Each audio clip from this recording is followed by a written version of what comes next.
Another year, another generation of Samsung Galaxy S phones. Hi and welcome to TechRadar. I'm Tom Bedford here with our initial review of the Samsung Galaxy S22 and S22 Plus.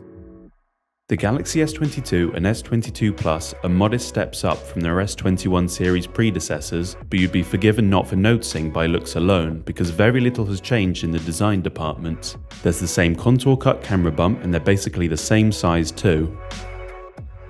The S22 has a 6.1-inch screen and the Plus has a 6.6-inch one. Both are 0.1 inches smaller than their predecessors, but that's a very small difference, one you can only really notice when comparing them side by side. Both have Full HD Plus resolutions, 120Hz refresh rates, 240Hz touch sampling rates and AMOLED screen tech. Samsung's known for having really good looking displays, and that's the case in the S22 and S22 Plus. It's bright, it's vibrant, it's very colourful and great for streaming media.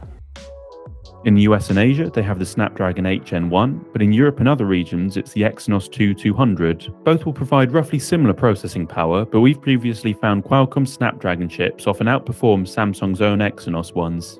While we didn't try gaming on the phones, those processors are both powerful, so we expect they'll be snappy for gaming, and navigating the phones felt smooth. Like their predecessors, the S22 phones have a 10-megapixel front camera for selfies, as well as a 12-megapixel ultra-wide camera on the back. But while the older phones had a 64-megapixel telephoto and 12-megapixel main camera, the newer ones have a 10-megapixel telephoto camera for 3x optical zoom and a 50-megapixel main. So there are some improvements and other downgrades in the camera department, and fans of zoom photos might be disappointed, but sensor improvements across the board might make up for that. The camera experience is basically the same that it was on the S21. It's got the same 3 lenses, the same modes and everything, but pictures are a tiny bit brighter and low light photography has seen some improvements as well. We couldn't test out battery life in our brief hands-on time, but the S22 has a 3700 mAh battery and the Plus has a 4500 mAh one. Both of those are 300 mAh smaller than their previous iterations, but hopefully Samsung has worked on some software optimizations to make sure battery life isn't affected too much.